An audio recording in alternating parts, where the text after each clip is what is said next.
भागवत सार की श्रृंखला में 10वां स्कंद 40वां अध्याय। यह आखिरी अध्याय है कृष्ण की ब्रज लीला का। इसके बाद कृष्ण ब्रज के बाहर निकल जाएंगे, मथुरा चले जाएंगे। ब्रज अर्थात वृंदावन से मथुरा चले जाएंगे। तो ये अक्रूर जी की प्रार्थनाएं हैं। पहली प्रार्थना उनकी जो है, पहला श्लोक उसको दोहराएंगे, आप सब उसको दोहराएंगे। श्री अक्रूरुवाच नतोऽस्म्यहं त्वाखिल हेतु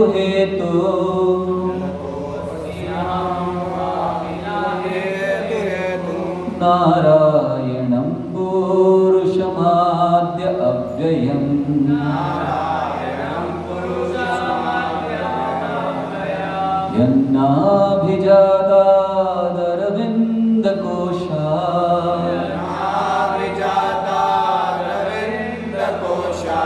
ब्रह्मा विरासीद्यत एष लोकः।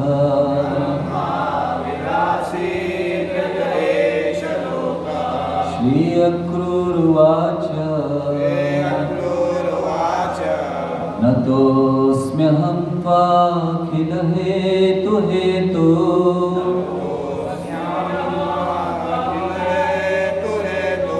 नारायणं पुरुषमाद्यमव्ययम्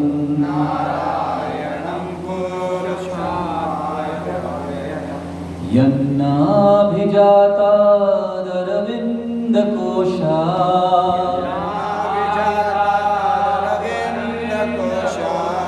ब्रह्मा विरासीद्यत एष लोकः।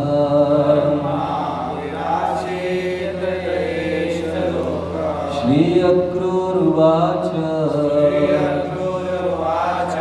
नतोऽस्म्यहं त्वाखिल हेतु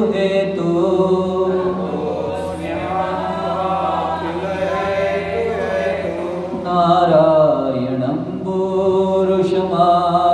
पुरुषमाद्यमव्ययम्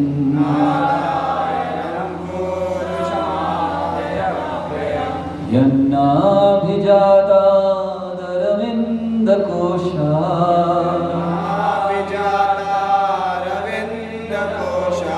ब्रह्मा विरासीद्यत एष लोकः।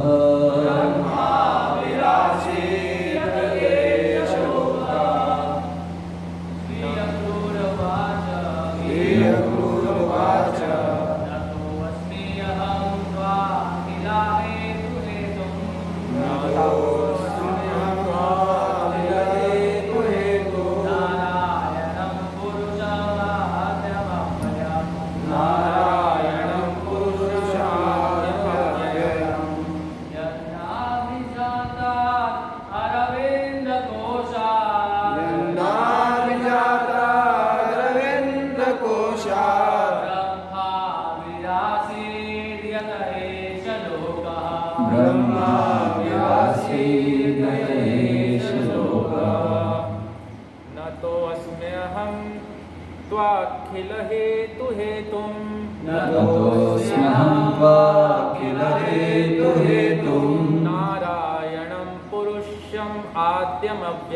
नारायणं पुरुषं आद्यमव्ययम् यन्नाभिजातादरविन्दकोशा ब्रह्मा विरासीद्यत एष लोकः। श्री अक्रूरुवाच श्री अक्रूर ने कहा नतः विनत अस्मि हूँ अहम मैं त्वा आपके प्रति अखिल समस्त हेतु कारणों के हेतु कारण नारायणम नारायण को पुरुषम परम पुरुष आद्यम आदि अव्ययम अव्यय यत् जिनसे नाभि जाता से उत्पन्न अरविंद कमल के कोशार कोश से ब्रह्मा आविरासे प्रकट हुए यतः जिनसे एषः यह लोकः जगत।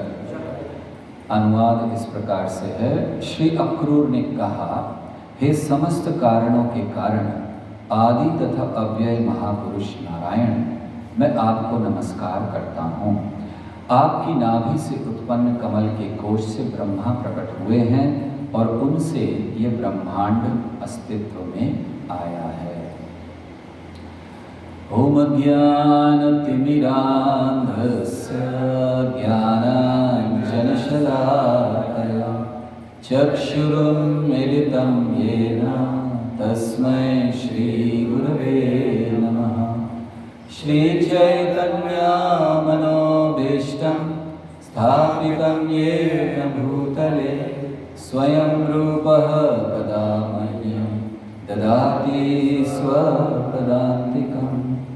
वन्देऽहं श्रीगुरौ श्रीयुतापदकमलं श्रीगुरून् वैष्णवांश्च श्रीरूपं साग्रजाता सहगना रघुनाथान्वितं तं सजीवं साद्वैतं सावधूतं परिजनसहितं कृष्णचैतन्यदेवं श्रीराधा कृष्णपादान् सहगना ललिता श्रीविशाखान्वितांश्च। हे कृष्ण करुणा सिंधु दीनबंधु जगत्पते गोपेश गोपिकाकांत राधाकांत नमोस्तुते। तप्त कांचन गौरांगी राधे वृंदावनेश्वरी वृषभानुसुते देवी प्रणमामि हरिप्रिये। वाञ्छाकल्पतरुभ्यश्च कृपा सिन्धुभ्यैव च पतितानां पावनेभ्यो वैष्णवेभ्यो नमो नमः। नमो ॐ विष्णुपादाय कृष्णप्रेष्ठाय भूतले श्रीमते भक्तिवेदान्त स्वामिनिति नामिने। नमस्ते सारस्वते देवे गौरवाणी प्रचारिणे निर्विशेष शून्यवादी पाश्चात्य देशतारिणे। जय श्री कृष्ण चैतन्य प्रभु नित्यानंद श्री अद्वैत गदाधर श्रीवासादि गौर भक्तवृंद। हरे कृष्णा कृष्णा कृष्णा हरे हरे, हरे राम राम राम हरे हरे। हरे कृष्णा। तो सनातन गोस्वामी की प्रार्थनाओं को दोहराएंगे। ये अध्याय ही प्रार्थनाओं का है, अक्रूर जी की प्रार्थनाएं। और अक्रूर जी ने वंदनम के द्वारा अपने जीवन को पूर्ण किया। तो अब इसको हम लोग सनातन गोस्वामी की प्रार्थनाओं को दोहरा कर चर्चा करें। इसलिए आप सब दोहराएं।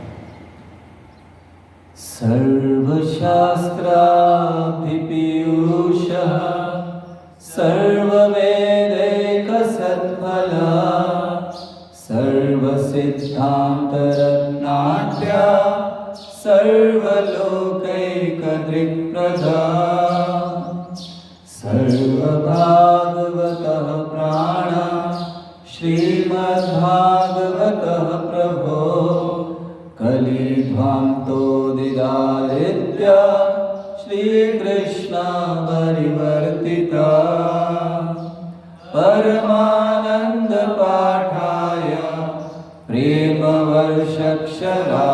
ते सर्वदा सर्वसेव्याय श्रीकृष्णाय नमोस्तुते। मदेकबन्धो मत्सङ्गी मद्गुरो मन्महाधना मन्निस्तारकमद्भाग्य मदानंद नमोस्तुते। असाधु साधु तदाई अतिनीचोचतः कर हानमुञ्च कदाचिन्मा प्रेम्णाहृत्कण्ठयो स्फुरा। हरे कृष्णा। अक्रूर जी 30 श्लोकों में अपनी प्रार्थनाओं को अर्पण कर रहे हैं। पहले 3 श्लोकों में संबंध ज्ञान को देते हैं। हम सब जानते हैं कि शास्त्रों में 3 चीज़ें हैं। जैसे चैतन्य चरितामृत में हम लोग सीखते हैं, कृष्ण संबंध भक्ति अभिधेय प्रेम प्रयोजन देवे 3 वाक्य कय। तो वेदों में 3 ही चीज़ें कही गई हैं, संबंध, अभिधेय और प्रयोजन। भगवान से हमारा संबंध, उसको पुनः प्राप्त करने का मार्ग अभिधेय, और उसको प्राप्त कर जो फल होता है उसको प्रयोजन कहते हैं। तो पहले 3 श्लोकों में अक्रूर जी संबंध ज्ञान दे रहे हैं। फिर आगे 4थे श्लोक से लेकर 15वें श्लोक तक अक्रूर जी अभिधेय को देते हैं। संबंध और अभिधेय। अभिधेय अर्थात कैसे अलग अलग प्रकार से लोग भक्ति करते हैं, भगवान को प्राप्त करने का प्रयास करते हैं। और फिर आगे 16वें श्लोक से वो वर्णन करते हैं 22वें श्लोक तक अलग अलग भगवान के रूपों का। भगवान ने कैसे अवतार लिए, मत्स्य अवतार, वराह अवतार, वामन इत्यादि। और अंतिम जो विभाग है 23वें श्लोक से 30 श्लोक तक, उसमें नम्रता प्रकट करते हैं और भगवान से याचना करते हैं। तो ये ऐसे इनकी प्रार्थनाएं हैं। जब हम प्रार्थना कहते हैं, प्रार्थना क्या है? कभी कभी कई प्रश्न आते हैं प्रार्थनाओं के विषय में। एक प्रश्न कि क्या प्रार्थनाओं की आवश्यकता है? भगवान तो सब जानते हैं, क्या हमें प्रार्थना करने की आवश्यकता है? या बस ये जान लेना कि कृष्ण सब जानते हैं। दूसरा प्रश्न आता है कि प्रार्थना करनी है तो क्या प्रार्थनाएं करें? हमारा तो हृदय शुद्ध नहीं है, तो प्रार्थनाएं करनी चाहिए या नहीं? ऐसे कई प्रश्न आते हैं। तो प्रार्थना क्या है? प्रार्थना सबसे पहले हमारे भावों का प्राकट्य या हमारे भावों को अर्पण करना है भगवान श्री कृष्ण को। जब कोई जीव अपने भावों को, हृदय के भावों को प्रामाणिकता से कृष्ण को अर्पण करते हैं, भगवान को अर्पण करते हैं, तो वो प्रार्थनाएं कहलाती हैं। या फिर जब हम भगवान के प्रति अपनी कृतज्ञता को प्रकट करते हैं तो वो प्रार्थनाएं कहलाती हैं। और प्रार्थनाओं का लाभ क्या होता है? जब हम प्रार्थना करते हैं तो हृदय में श्रद्धा मजबूत हो जाती है, विश्वास बढ़ जाता है प्रार्थनाएं करने से। और साथ ही साथ इन प्रार्थनाओं से हम जो इस भौतिक जगत के आकर्षण हैं उनको दूर कर सकते हैं। Prayers help us avoid temptation. बहुत से टेम्पटेशंस, आकर्षण हैं इस जगत में, लेकिन जब हम गंभीरता से प्रार्थना करते हैं, जैसे श्रील प्रभुपाद प्रार्थना किया करते थे कि मुझे माया से बचाइए, मेरी रक्षा कीजिए, तो उन प्रार्थनाओं की शक्ति से हम ऐसे सारे आकर्षणों से दूर रह सकते हैं जो हमें कृष्ण भक्ति से दूर ले जाते हैं। जब हम कृष्ण भक्ति करते हैं तो भक्ति करते करते कई आकर्षण आते हैं। पहला आकर्षण आता है मान सम्मान का। जैसे ही आप भक्त हो जाते हो, बस आपने तिलक लगाया, धोती पहनी और बाहर गए, विशेषकर भारत में, तो लोग आपका सम्मान करने लगते हैं। फिर आप थोड़ा बहुत कुछ बोलने लग जाओ जो लोगों को पता नहीं है, हमने तो पढ़ लिया है, हम उसी को दोहराते हैं, लेकिन लोगों को लगता है कि अरे ये कहाँ से इतने विद्वान, इनको कहाँ से ये सब पता है, कहाँ से पता है, पढ़ लिया है बस, और क्या है, प्रभुपाद ने बताया है। तो मान सम्मान ये एक आकर्षण है। और फिर जब हम भक्ति प्रारंभ करते हैं तो अपने इच्छाओं को हम दबा देते हैं। इच्छाएं रहती हैं, चली नहीं जाती, उनको दबा देते हैं। और फिर जब अवसर मिलता है, अर्थात जब हम थोड़ी बहुत भक्ति कर चुके हैं, हमें कुछ थोड़ी स्वतंत्रता मिल जाती है, तो वो इच्छाएं बड़ी तेजी से वापस आ जाती हैं। फिर वो चाहे स्त्री संग की इच्छा हो, या फिर कुछ बहुत अच्छा खाने पीने की इच्छा हो, या फिर कुछ सुविधाओं की इच्छा हो, सोने की इच्छा हो। सब होता है ना, भक्ति करते हैं तो सोना भी त्यागना पड़ता है, सुबह सुबह उठना पड़ता है, इच्छा नहीं होती। जिन लोगों को पूछिए, सबसे अच्छी नींद सुबह की होती है, खास करके इस गर्मी में, ठंडा ठंडा होता है सुबह, तो सुबह उठा नहीं जाता। तो ये इच्छाएं पुनः वापस आती हैं। प्रार्थनाएं मदद करती हैं कि हम इन आकर्षणों से, जब एक मान लीजिए कोई भक्त है, बड़ी गंभीरता से भक्ति करने का प्रयास कर रहा है, वैराग्य का प्रयास कर रहा है, ब्रह्मचारी बना हुआ है, सन्यासी बना हुआ है, और उसके हृदय में इच्छा आ जाए, स्त्री संग की इच्छा। हमें ध्यान है, हम जब प्रारंभ में आए थे नए नए, और बड़ा अच्छा लगता था हमें प्रवचन सुनना, विशेष करके जब कोई सन्यासी आते थे। तो हमें आज भी ध्यान, एक सन्यासी आए थे बहुत पहले, बस हम नए नए थे, प्रारंभ ही किया था। हमें ये भी नहीं पता था कि सन्यासियों में, ब्रह्मचारियों में अंतर क्या होता है, सन्यासी कैसे कपड़े पहनते हैं। तो उस समय एक सन्यासी, तो हम सोचते थे सन्यासी आए हैं, सूचना मिली तो हमें लगता था कि सन्यासी मतलब इस जगत के हैं ही नहीं, वो तो केवल कृष्ण के संपर्क में हैं। तो हम उनका प्रवचन सुन रहे थे, और सुनते सुनते उन्होंने कहा कि एक सन्यासी के मन में भी स्त्री संग की भावना आ सकती है। हमने जैसे ही सुना तो हमें विश्वास नहीं हुआ, ये कैसे हो सकता है। हम लोगों के लिए सन्यासी, हमने सुना था पूर्ण शुद्ध है, लेकिन आगे हम लोग देखते हैं प्रभुपाद वो एक श्लोक कोट करते हैं, यदवधि मम चित्त कृष्ण पदारविंदे, जब से मेरा चित्त कृष्ण के चरण कमलों में लगा है, नव नव रसमाय, जब नए नए रस का मुझे अनुभव हो रहा है। और अगर स्त्री संग माने, अगर मेरे हृदय में स्त्री संग की भावना आ भी जाती है तो मेरा मुंह टेढ़ा हो जाता है, मैं थूक देता हूं उस विचार। किसने कहा ये श्लोक? यमुनाचार्य, बहुत बड़े सन्यासी। अर्थात ठीक है, वो इस चीज पर ध्यान नहीं देते, लेकिन विचार तो आ जाता है। इसीलिए हमें बहुत बचना चाहिए। जब इतने बड़े सन्यासियों के, यमुनाचार्य जैसे महान आचार्य के हृदय में आ सकता है, तो हमारे हृदय में स्त्री संग का भाव आना कोई बड़ी बात नहीं है। लेकिन उसमें बह जाना वो बहुत गलत बात है। विचार आना, जैसे एक बार एक सन्यासी बता रहे थे कि अगर कोई ब्रह्मचारी एक बार किसी स्त्री को देख लेता है तो वो इनोसेंस माना जाता है, मासूमता है, देख लिया, अज्ञान। दूसरी बार देखता है तो भोग की प्रवृत्ति आ गई, और तीसरी बार देखता है तो शिकार हो गए, बिकम्स अ विक्टिम। तो कहने का अर्थ ये है कि अगर इच्छाएं आए भी हमारे हृदय में, तो हमें कैसे उसको दूर करना है, उसका प्रयास करना। ये प्रार्थनाएं मदद करती है। तीव्रता से प्रार्थना करना भगवान से कि मैं केवल आपकी शरण में हूँ, मैं आपकी सेवा करना चाहता हूँ, कोई और इच्छा नहीं रखना चाहता, लेकिन मेरे पूर्व कर्म के कारण, मेरे अज्ञान के कारण, मेरी गलतियों के कारण मेरे हृदय में ऐसी भावनाएं आ रही हैं, मेरी रक्षा कीजिए। तो प्रार्थनाएं हमें आकर्षणों से दूर ले जाने का मार्ग बताती हैं। प्रार्थनाएं अन्यों की मदद करने का बहुत शक्तिशाली मार्ग है।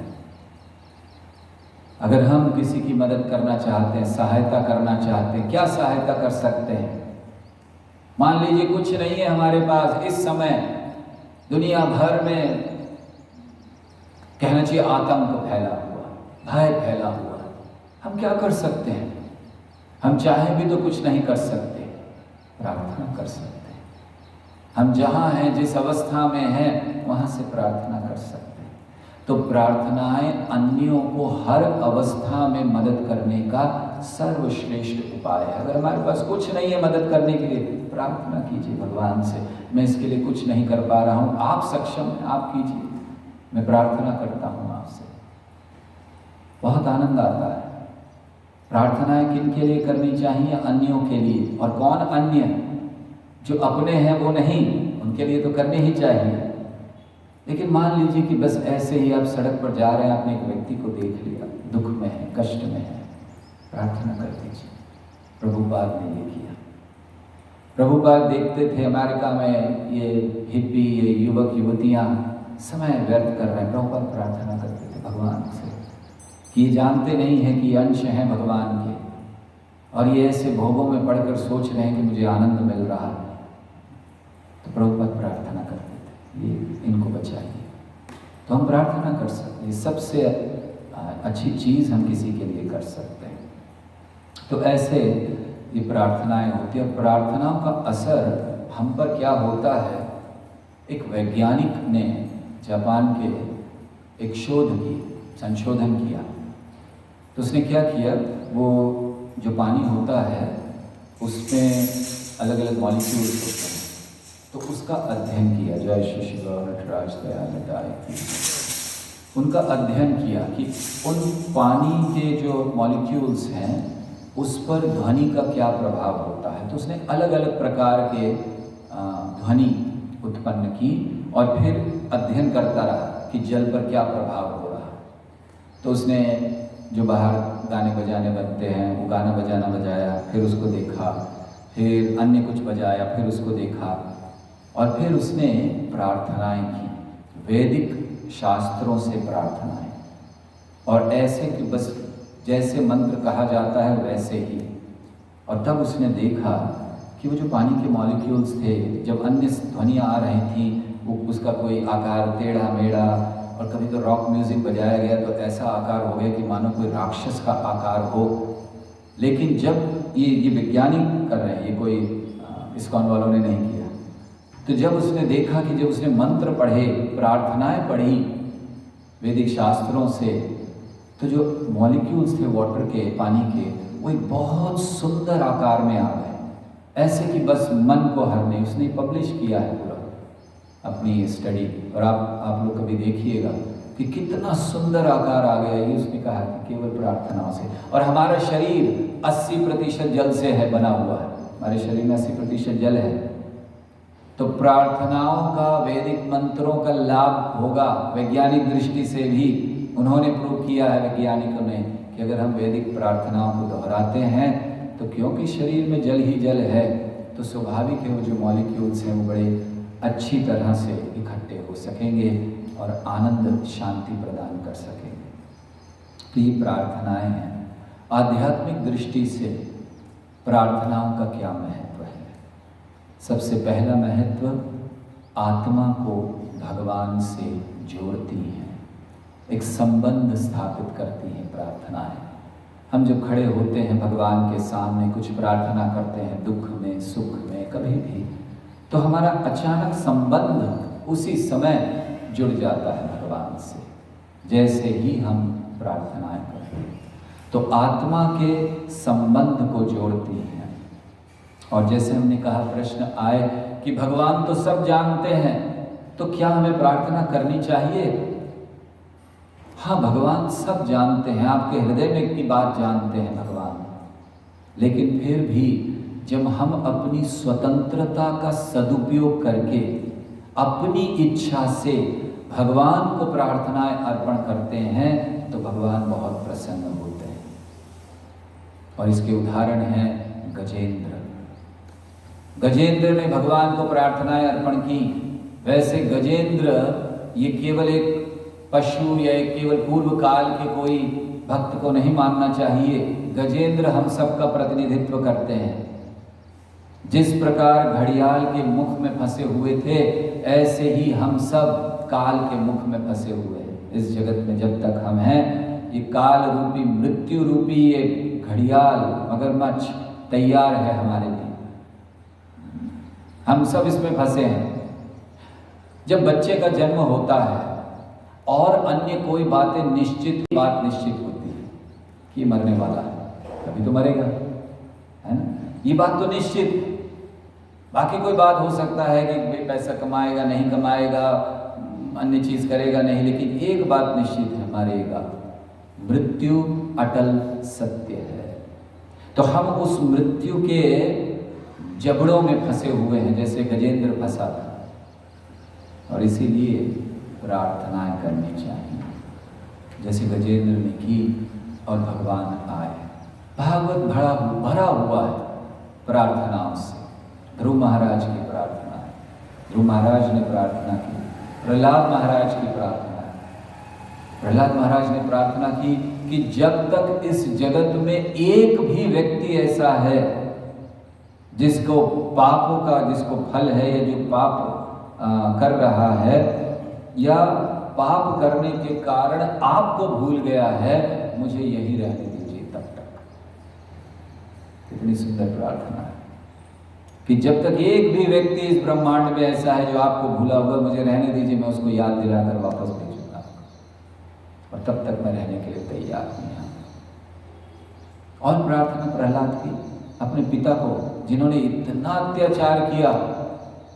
महाप्रभु कहते हैं अमानी न मान देना कीर्तनीय सदा हरि। प्रहलाद महाराज ने दिखाया, हिरण्यकश्यपु ने इतना शासन किया, इतना अत्याचार किया, लेकिन प्रहलाद भगवान से क्या कह रहे हैं? मुक्त कर दीजिए, उद्धार कर दीजिए। ये भक्त है। तो ऐसी प्रार्थनाएं, प्रहलाद की प्रार्थनाएं, ध्रुव की प्रार्थनाएं, अम्बरीश महाराज की प्रार्थना। भागवत के एक प्रसंग में एक वर्णन है, हम सब इस कथा को जानते हैं कि दुर्वासा मुनि ने अपराध कर दिया और अम्बरीश महाराज को बचाने के लिए सुदर्शन चक्र भागा। तो क्या कारण था? एक स्थान पर बताया गया क्या कारण था कि सुदर्शन चक्र मार नहीं पाया दुर्वासा मुनि को। सुदर्शन के लिए कौन सा कठिन था दुर्वासा का वध करना? तो क्या कारण था? अम्बरीश महाराज की प्रार्थना। अम्बरीश महाराज ने देखा सुदर्शन भागा है पीछे पीछे और दुर्वासा भागे, वो प्रार्थना करने लगे, और उन्हीं प्रार्थनाओं को अंत में उन्होंने दोहराया।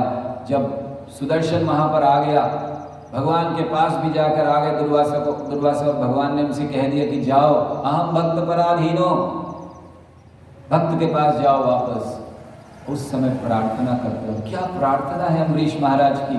अम्बरीश महाराज कहते हैं मैंने जीवन में अगर कोई पुण्य किया हो, जितना भी अब तक का मेरा पुण्य हो वो ले लीजिए, लेकिन इनकी रक्षा कीजिए, इनको बचा लीजिए।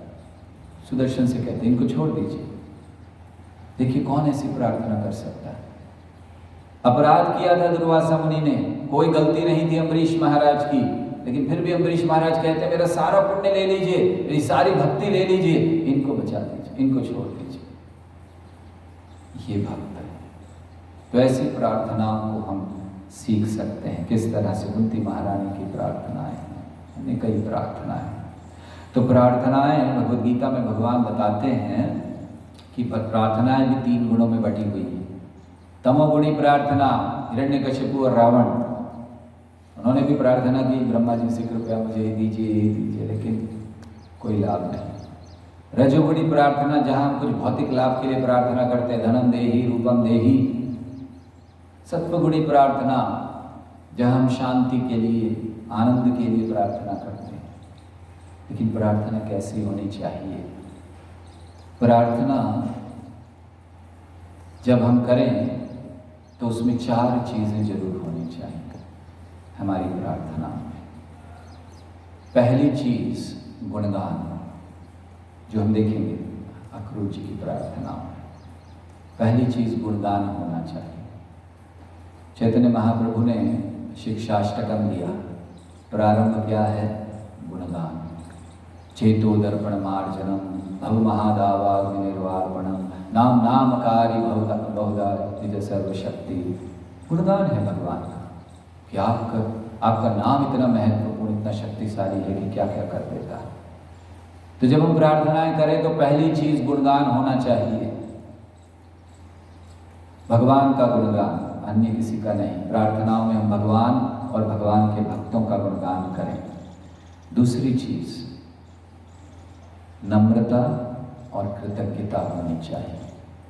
महाप्रभु कहते हैं तृणावपि सुनीचेन तरुरपि सहिष्णुना अमानीन मानदेन कीर्तनीय सदा हरि।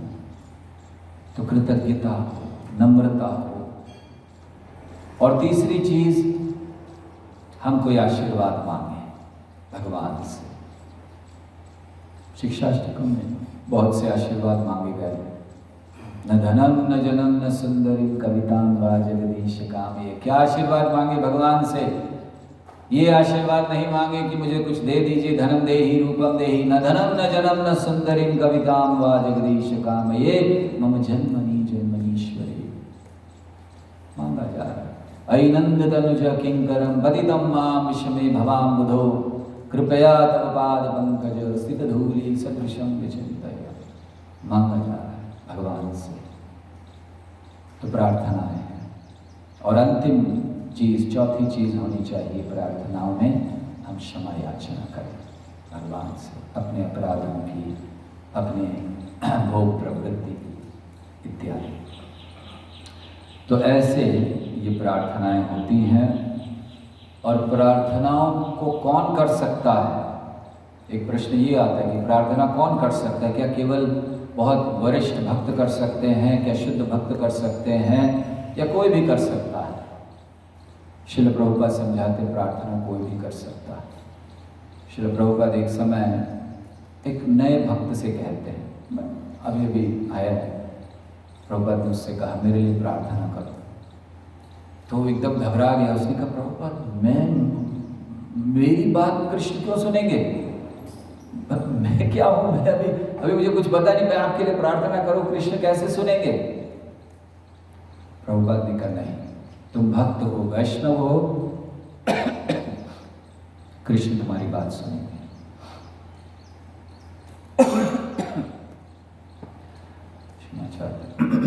तो ऐसे प्रार्थनाएं करनी चाहिए।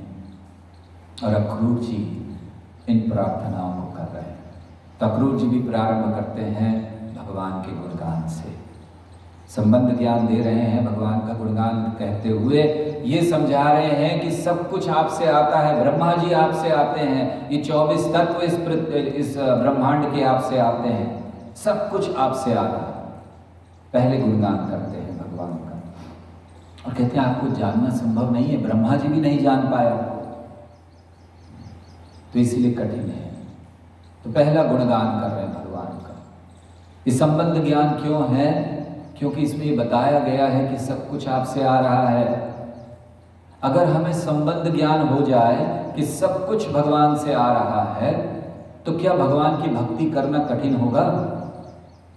हमें पता है सब कुछ उनसे आ रहा है, सब कुछ उनका है, तो उनको अर्पण करने में कष्ट होगा? बिल्कुल नहीं। इसीलिए संबंध पहली चीज है जो हमें जानना चाहिए। और फिर आगे अक्रूर जी वर्णन करते, भगवान के साथ संबंध स्थापित कर दिया कि सब कुछ आपसे ही आ रहा है। अक्रूर जी प्रणाम भी करते हैं भगवान को, मैं प्रणाम करता हूँ क्योंकि सब कुछ आपसे आता है। और फिर अक्रूर जी ये बताते हैं कि अलग अलग लोग कैसे भक्ति करते हैं। कुछ योगी हैं जो इस भौतिक तत्वों को लेकर भक्ति करते हैं, पूजा करते हैं। कुछ ज्ञानी हैं जो कुछ जान लेते हैं और फिर उस पर मनन करते हैं। कुछ ब्राह्मण हैं जो वेदों को पाठ कर कर आपकी पूजा करने का प्रयास करते हैं। अलग अलग वर्णन करते हैं। लेकिन वो कहते हैं जो भक्त हैं वो पूर्ण रूप से आप में अपने आप को तल्लीन रखते हैं, आपकी भक्ति में तल्लीन रखते हैं। तो इस तरह वो बताते हैं कि किस तरह जैसे नदी होती है, वो उदाहरण देते हैं कि ये लोग जितने भी हमने बताए, योगी हैं, ज्ञानी हैं या कर्मी हैं, ब्राह्मण इत्यादि जो भी कर रहे हैं, अक्रूर जी कहते हैं कि जैसे सारी नदियां मिल जाती हैं आकर सागर में, अंततः आपकी ही पूजा कर रहे हैं। भगवान भी इस बात को ही कहते हैं भगवद गीता में कि जो कुछ भी हो रहा है, जो कोई भी पूजा कर रहा है, अंततः मेरी है। लेकिन अविधि पूर्वकम, जब सीधे कर सकते हैं तो क्यों हम, अभी मान लीजिए कि आपको समुद्र में सीधे जाने का अवसर प्राप्त है, आप बम्बई में हैं, कलकत्ता में हैं, जहाँ भी है, बस समुद्र ऐसे पास में है, तो आप सोचें कि नहीं मैं गंगोत्री जाऊँगा, गंगा में डुबकी लगाऊंगा और गंगा से होते होते होते गंगा सागर पहुँचूंगा। क्या आवश्यकता है? जब सागर पास में है सीधे जाइए। जब कृष्ण भक्ति को हम कर सकते हैं, कृष्ण को पा सकते हैं, तो फिर इतना मेहनत करने की क्या जरूरत है, जब अंत में पाना कृष्ण को ही है। क्योंकि हर भक्ति या हर मार्ग की पूर्णता कृष्ण में है। जब तक कोई योगी कृष्ण भक्त नहीं बनता, वो जा नहीं सकता भगवान के धाम, वो जीवन की पूर्णता प्राप्त नहीं कर सकता। जब तक कोई ज्ञानी कृष्ण का भक्त नहीं बनता, वो पूर्णता प्राप्त नहीं कर सकता। ये जानकर हमें पहले से ही भक्त बन जाना चाहिए। तो ऐसे अक्रूर जी वर्णन करते हैं और वो समझाते हैं इसके द्वारा कि भक्ति का उद्देश्य क्या होना चाहिए। भक्ति का उद्देश्य होना चाहिए हमारे हृदय में साक्षात्कार बढ़े। भक्ति का उद्देश्य होना चाहिए कि हमारे जो पूजा इत्यादि हम भगवान को कर रहे हैं उससे प्रेम बढ़े हमारे हृदय में। तो ऐसे उन्होंने वर्णन किया और फिर आगे अक्रूर जी वर्णन करते हैं कि किस प्रकार अलग अलग अवतार हुए भगवान के। तो हर एक अवतार का स्मरण करने की, उस अवतार में आपने ऐसा किया, उस रूप में ऐसा किया। फिर विश्व रूप का भी वर्णन करते हैं। तो मत्स्य अवतार का वर्णन किया, वराह का किया, वामन देव का किया, नरसिंह देव का किया, हयग्रीव अवतार का किया। ऐसे अलग अलग अवतारों का वो वर्णन, नाम ले रहे कि आपने ऐसे अवतार में ये किया था, आप आए थे तो ये किया। अब हम लोग उसमें विस्तार से नहीं जा रहे, आप सब अवतारों की कथा सुन चुके हैं। तो ऐसे राम सबका सब वर्णन अवतारों का उन्होंने कर दिया कि ऐसे आपने अलग अलग कार्य किए हैं, अलग अलग रूप में आप आए हैं, ये वर्णन किया। और अब जो अंतिम विभाग है जिस पर हम थोड़ी सी चर्चा करेंगे, वहाँ अक्रूर जी नम्रता प्रकट करते हैं। तो अक्रूर जी अपनी प्रार्थनाओं में कहते हैं, सबसे पहले कहते हैं कि ये जो जीव है ये भ्रम में है। क्यों? माया के प्रभाव में। मैं और मेरा, माया के दो अच्छे बड़े शक्तिशाली शस्त्र, मैं और मेरा। इस भक्ति विनोद ठाकुर ने भी लिखा है, भजन हम कई बार गाते हैं। वस्तुत सकली तब जीवे के होना, अहम मम भ्रमी भ्रमी भोगे शोक भव। तो यही अक्रूर जी कह रहे हैं कि जीव फंसा हुआ है मैं और मेरे में।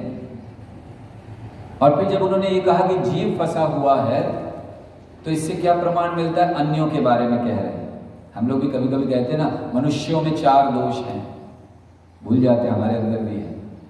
तो अक्रूर जी ने कह दिया कि जीवों में, जीव माया में है, मैं और मेरा में फंसा हुआ है, लेकिन हे प्रभु मैं भी ऐसा ही हूं। अब वो नम्रता दिखा रहे, अर्थात अपने आप को बहुत तुच्छ मानना ये भक्त का लक्षण है, हृदय से, दिखावा नहीं।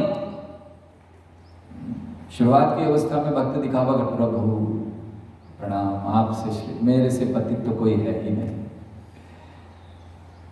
अक्रूर जी ये नहीं कह रहे। अक्रूर जी कह रहे मैं भी वैसा ही हूं जैसे सब है, माया में पड़े हुए हैं। मैं और मेरा, पत्नी, बच्चे, धन, बस इसी में फंसा हुआ हूं मैं, अक्रूर जी कहते हैं। और सुंदर बात, हम लोग इसको स्वीकार नहीं करते हैं। भक्त भी हो जाते हैं तो हम ये बात स्वीकार नहीं करते हैं कि दरअसल मैं इसमें फंसा हुआ हूं।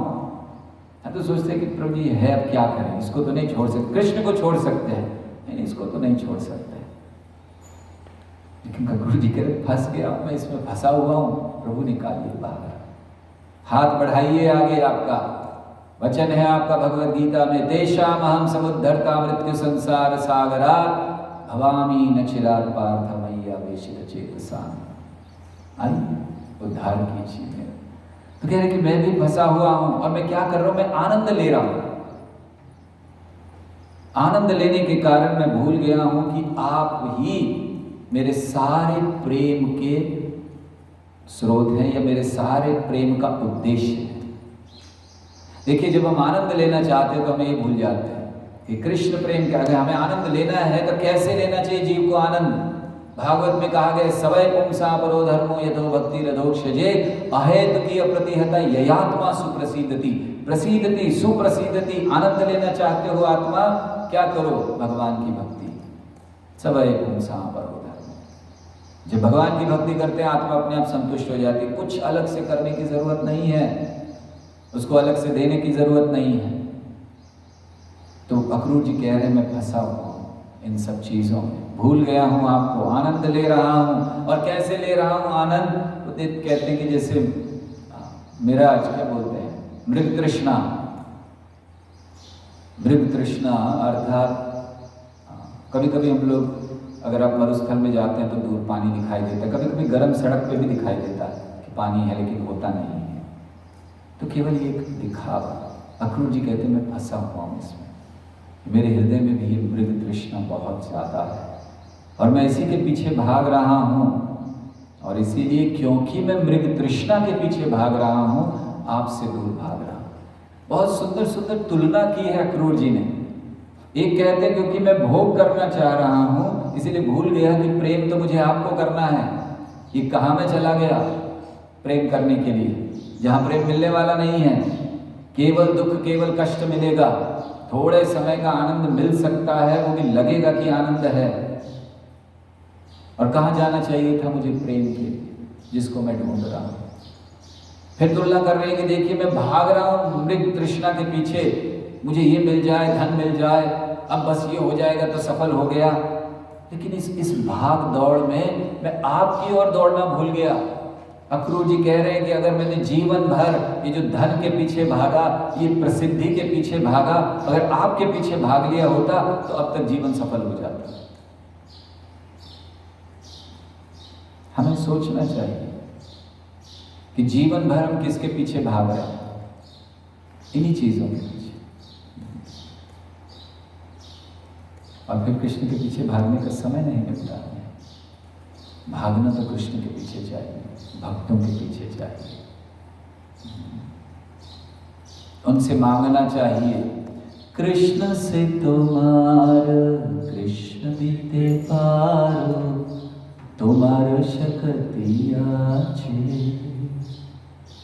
आमी तो कंगाल, आमी तो कंगाल, कृष्ण कृष्ण बोली, धाई तब पाछे पाछे।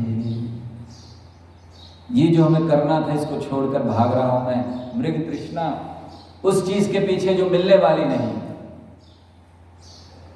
इसीलिए देखिए हम सबका बहुत बड़ा भाग्य है, हम लोग इस भाग्य को समझते नहीं हैं।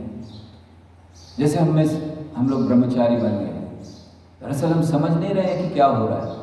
क्यों हम देख रहे हैं ठीक है ब्रह्मचारी क्या है, हम घर में रहते हैं, वो यहाँ रह रहे हैं, बस क्या फर्क है? नहीं, ब्रह्मचारी जीवन बहुत महत्वपूर्ण है। क्यों? आपने मृग तृष्णा के पीछे भागना छोड़ दिया। किसके पीछे भाग रहे हैं? कृष्ण के पीछे, भक्तों के पीछे। हम कष्ट सहते हैं, अन्यों की सुनते हैं, सेवा करते हैं, झाड़ू लगाते हैं, टॉयलेट क्लीन करते हैं, मंदिर क्लीन करते हैं, भोग बनाते हैं, श्रृंगार करते हैं। क्या जरूरत है? बाहर चले जाए, पैसा कमाए, कोई ये नहीं कहेगा। किसी ऑफिस में अगर आप प्यून नहीं है, झाड़ू लगाने वाले नहीं है, तो आपको नहीं कहा जाता कि झाड़ू लगाओ। कोई मैनेजर को नहीं कहता आज आया नहीं कोई, चलो जरा झाड़ू लगाओ। मैनेजर बोलेगा ये रही तुम्हारी नौकरी। लेकिन यहां प्रेम से लगाते। क्यों?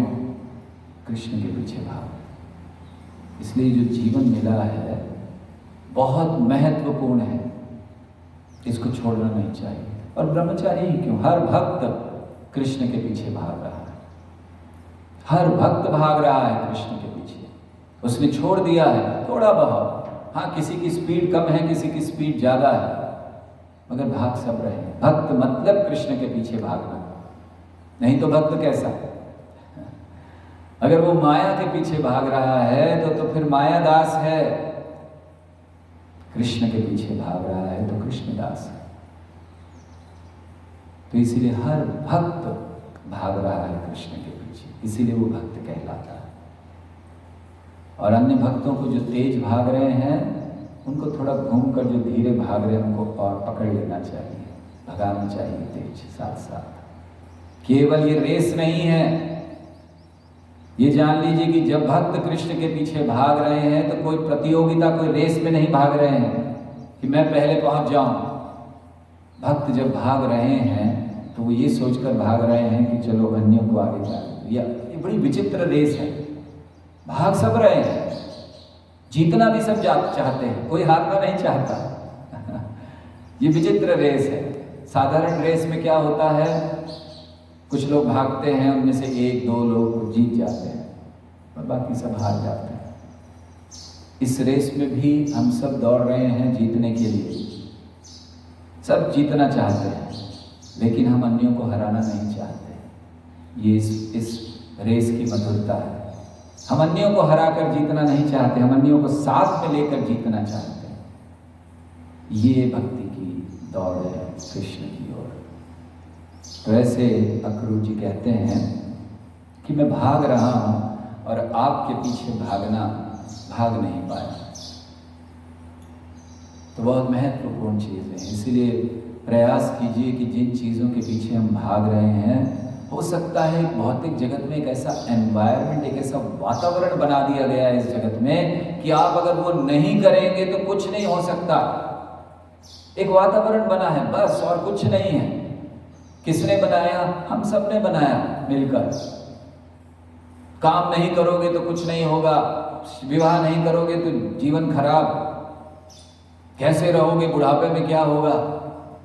एक बार किसी ने हमसे कहा था, अरे विवाह नहीं करेंगे तो बुढ़ापे में क्या होगा। हमने कहा हम तो ये पूछ रहे हैं कि विवाह करोगे तो बुढ़ापे में क्या होगा। तो उन लोगों को पूछे जो बूढ़े वो बताएंगे आपका जाके, जिन्होंने विवाह कर लिया। तो चिंता नहीं होनी चाहिए ये सब। तो इसीलिए ये भागना हमें प्रारंभ कर देना चाहिए। तो अक्रूर जी आगे बताते हैं कि हे कृष्ण, अब जब उन्होंने अपनी हृदय की बातें कह दी और उन्होंने कहा मैं अपने मन को बिल्कुल नियंत्रण में नहीं रख पा रहा। ये सारे लक्षण हमारे हैं कि नहीं हैं? अक्रूर जी के हों या ना हो, हम सबके तो है ना।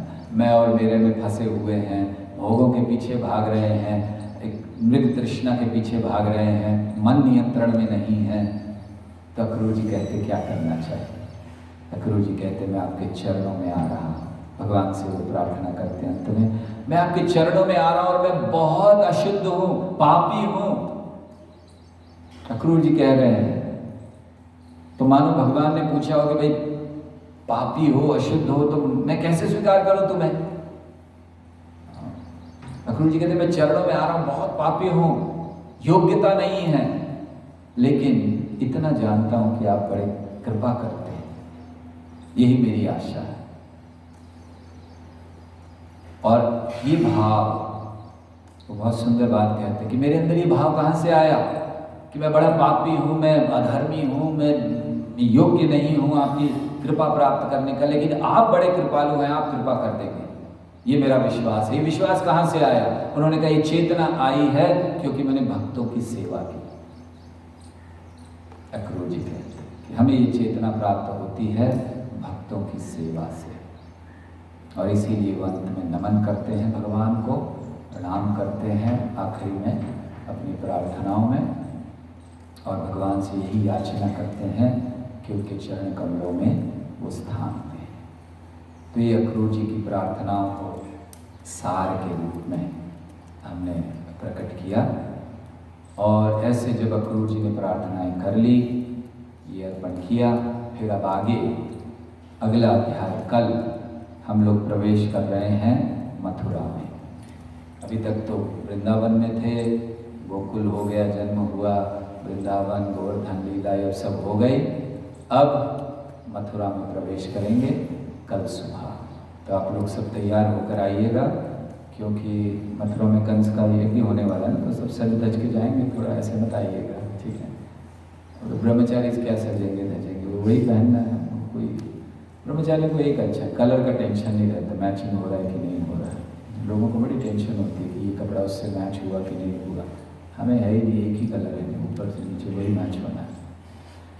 तो जो घर में आप लोग बैठे तैयार रहिएगा, कल कंस के यज्ञ में जाना है। कंस ने यज्ञ किया, ग्वाल वाल जो गए हैं ब्रजवासी, वो भी बड़े तैयार होकर गए हैं उपहार वगैरह लेकर। तो हम लोग कल सब कृष्ण के साथ मथुरा में प्रवेश करेंगे। हरे कृष्णा कृष्ण कृष्ण हरे हरे, हरे राम राम राम हरे हरे। हरे कृष्णा। किसी का कोई प्रश्न है, कुछ पूछना चाहते हैं? यस प्रभु।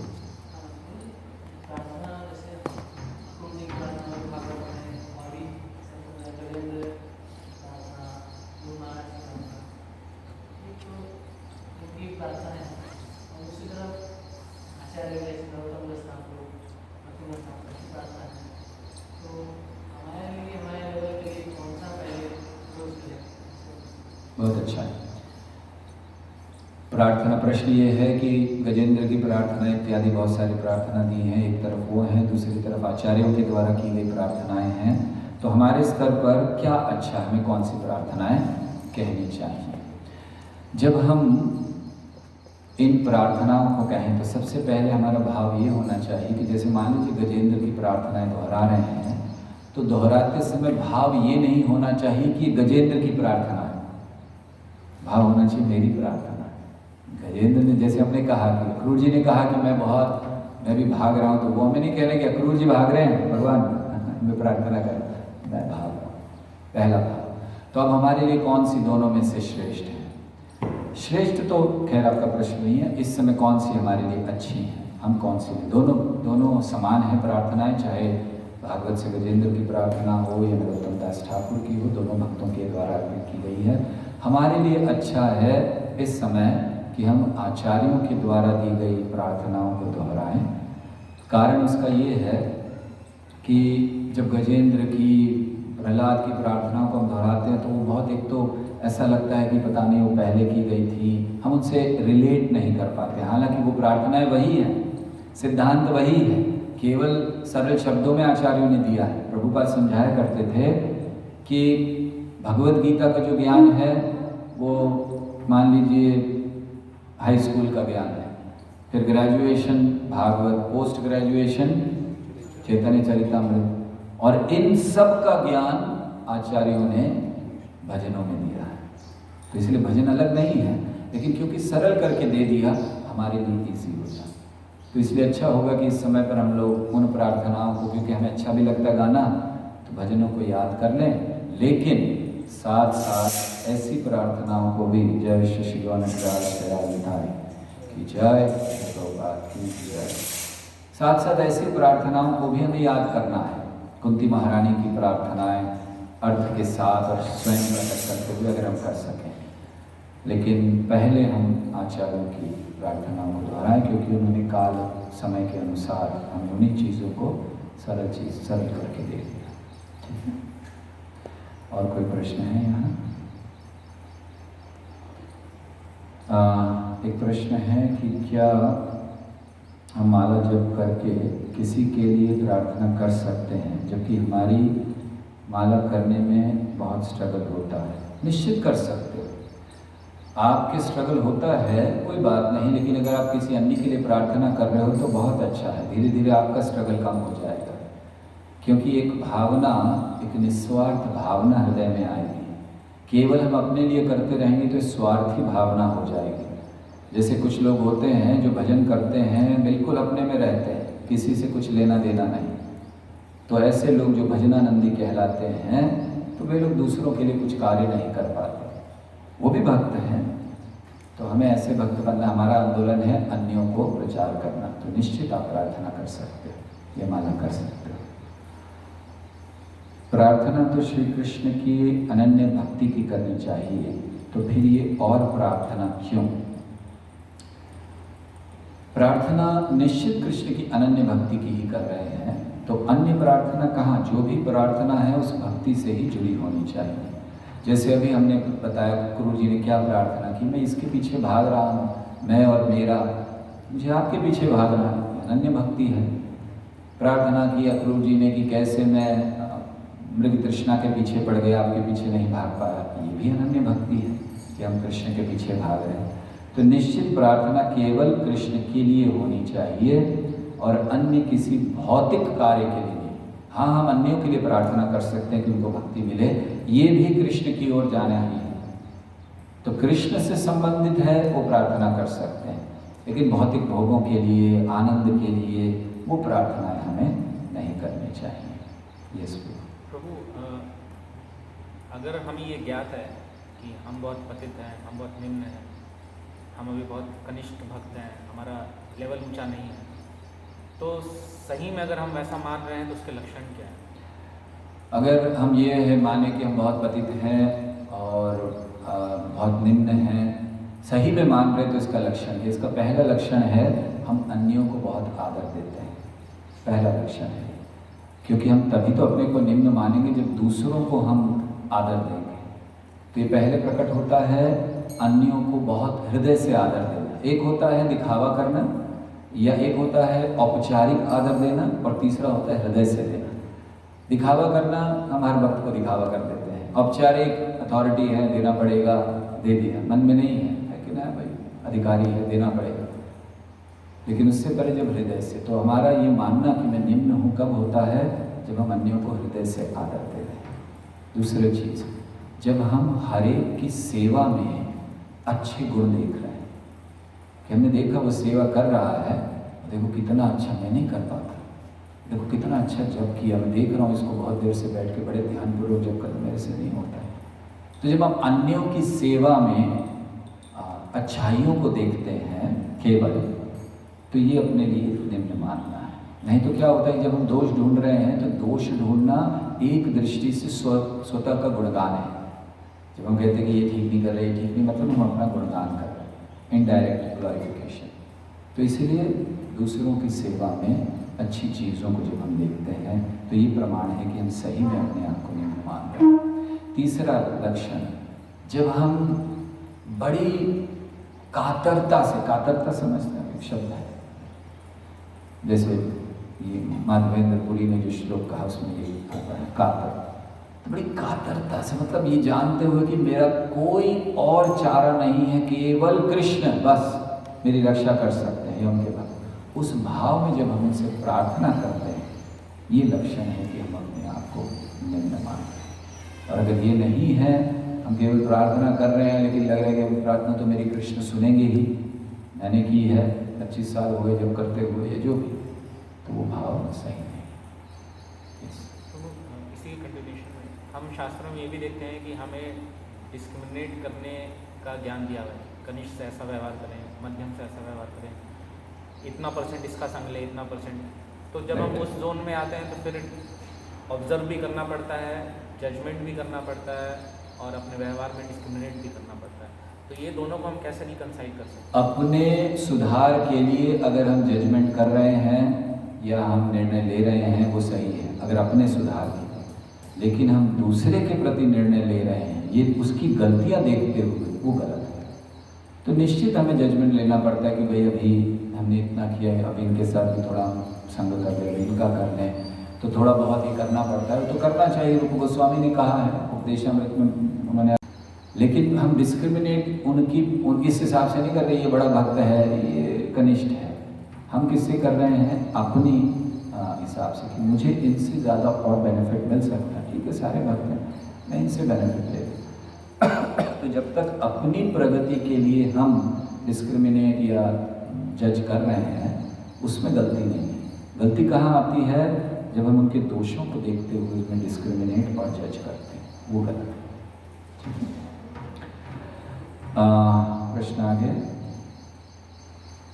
अगर कोरोना महामारी के बाद भी अगर फैमिली में कोई मीट खाते हैं तो उन्हें क्या समझाएं और उनके लिए कुछ संदेश?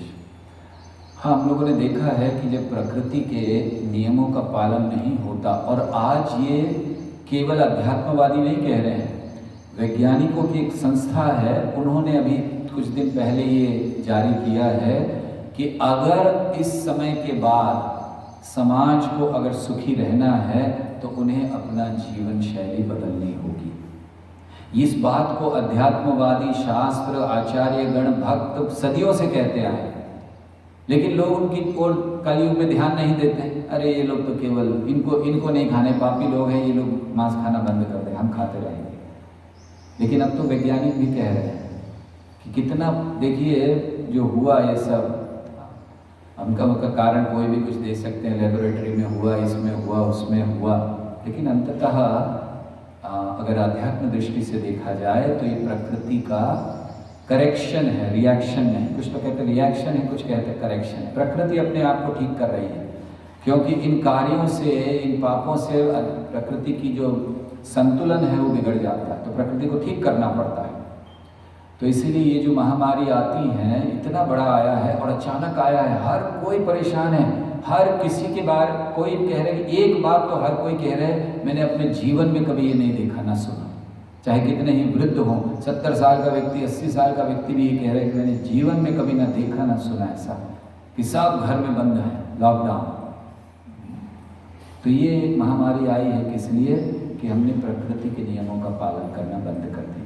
और अगर आज भी हम नहीं सुधरेंगे, आज भी हम उसी को चालू रखेंगे ये सोचकर कि कुछ नहीं होने वाला है, थोड़े समय में सब ठीक हो जाएगा, दवाई मिल जाएगी, हम उसके साथ में दवाई भी खाएंगे और बीमार भी होंगे, तो फिर ऐसे लोगों को क्या कहा जा सकता है? जैसे एक बार एक व्यक्ति शराब पी रहा था, तो एक भक्त ने जाकर उसको कहा कि भाई क्यों शराब पी रहे हो?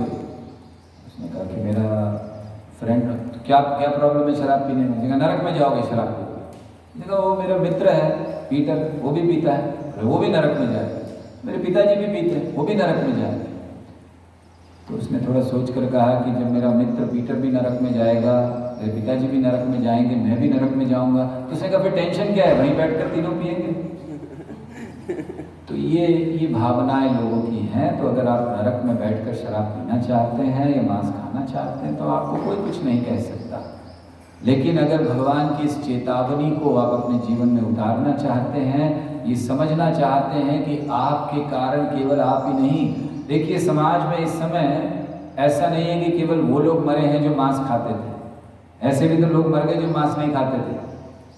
तो लोग प्रश्न करेंगे अगर आप मांस से कनेक्ट कर रहे हो तो फिर वो लोग क्यों मर गए कोरोना से? उनको नहीं मरना चाहिए था, वो भी मरे हैं, भक्त भी मरे हैं कुछ। तो ये जान लीजिए कि एक व्यक्ति का अधर्म कितना नाश करता है सारे समाज। हम वर्णन कर रहे थे ना नरसिंह जयंती के समय, हिरण्यकशिपु एक असुर सारे ब्रह्मांड को हिला दिया। तो इसी तरह हमें अपने स्तर पर धर्म का पालन करना चाहिए, ठीक है? ओके, आगे प्रश्न है, should we pray for the health of anyone, known or unknown person, and is this Rajoguni kind of prayer? No, this is not a Rajoguni kind of prayer. If you pray for the health of anyone, known or unknown, it is a very good prayer. We should, like Prahlad Maharaj prayed. He didn't know how many people are there in the universe, but he prayed, let them all be delivered, whoever they are, whatever sinful activities they have done, I am ready to pray. So in that same mood, we can pray for anyone, thinking that yes, whoever is known or unknown person, but we are praying, and this is not at all a Rajoguni kind of prayer. अगला प्रश्न है, हम लोग HH और HG लगाते हैं, लेकिन प्रभुपाद और कृष्ण के लिए नहीं, क्यों? धन्यवाद प्रश्न के लिए। हाँ, ये जो हिज ग्रेस या हिज होलीनेस लगाया जाता है, सन्यासियों के नाम के आगे हिज होलीनेस लगता है, अन्यों के नाम के आगे हिज ग्रेस लगता है जब दीक्षा हो जाती है, लेकिन प्रभुपाद के नाम के आगे और कृष्ण के नहीं लगाते हैं। इसका क्या कारण है? हमारे जो नाम के आगे लगता है हिज ग्रेस, उसका अर्थ क्या है? उसका अर्थ ये नहीं कि कोई वो बहुत महान हो गए। हिज ग्रेस मतलब कृष्ण की कृपा हो गई है उनके ऊपर, कृष्ण की कृपा आई है। ग्रेस यानी कृपा, हिज यानी कृष्ण, तो इसलिए लगा दिया जाता है कि अब ये दीक्षित हो गए, उनके ऊपर कृष्ण की कृपा आ गई है। हिज होलीनेस कि अब कृष्ण की जो पवित्रता है, होली, तो वो अब उनमें आ गई है, तो वो अब पवित्र हो गए हैं। और हिज डिवाइन ग्रेस प्रभुपाद के लिए भी लगाया जाता है, ऐसा नहीं है कि नहीं लगाया जाता। अन्यों के लिए हिज ग्रेस लगता है, सन्यासियों के लिए हिज होलीनेस लगता है, और प्रभुपाद के लिए हिज डिवाइन ग्रेस, अर्थात हिज डिवाइन ग्रेस मतलब कृष्ण कृपा मूर्ति, जो भगवान की, कृष्ण की, हिज उनके कृपा के पूर्ण रूप से जिनको कृपा प्राप्त हुई है। तो आचार्य हैं, इसीलिए उनके लिए जो लगाया जाता है ये अधिक। और कृष्ण के लिए क्यों नहीं? कृष्ण को किसकी कृपा हो गई? कृष्ण। हम लोग लगा रहे हैं his grace, his divine grace means Krishna की कृपा, उनकी, हिज यानी कृष्ण। अब कृष्ण को किसकी कृपा, उनको किसी कृपा की जरूरत नहीं, वो तो सबको कृपा देते हैं, इसलिए उनके नाम के आगे नहीं लगाया जाता। बहुत सारे उत्सव आए हैं, जैसे नरसिंह चतुर्दशी, जन्माष्टमी आएगी, तो कैसे पता चले कि हमें कृपा प्राप्त हुई कि नहीं? क्या सिम्टम है जिससे वास्तविक कृपा प्राप्त हुई होगी फेस्टिवल के बाद? कई लोग सोचते हैं फेस्टिवल में कृपा वो है कि हमने बहुत अच्छा कलेक्शन कर लिया, बड़ी कृपा हो गई भगवान की तो वो कृपा है। कुछ सोचते हैं कि हमने ऑर्गेनाइज किया, 1000-2000 लोग आ गए, 5000, 10,000, 50 लाख, जितने भी 5 लाख लोग आ गए, तो ये कृपा है। तो कैसे पता चले इतने उत्सवों में कि दरअसल कृपा हुई कि नहीं? उत्सवों का उद्देश्य है हृदय में उत्साह का वर्धन, उसको उत्साह के उत्सव कहते हैं। तो आपके ऊपर कृपा हुई या नहीं, इसका प्रमाण ये नहीं है कि आपने कितना कलेक्शन कर लिया, आपने कितने लोग बुला लिए, आप, ये तो है ही, ये भी कृपा से होता है। ऐसा मत सोचिए कि आपने फेस्टिवल ऑर्गेनाइज किया और 5 लाख लोग आए तो ये कृपा नहीं है, ये भी कृपा से ही होता है।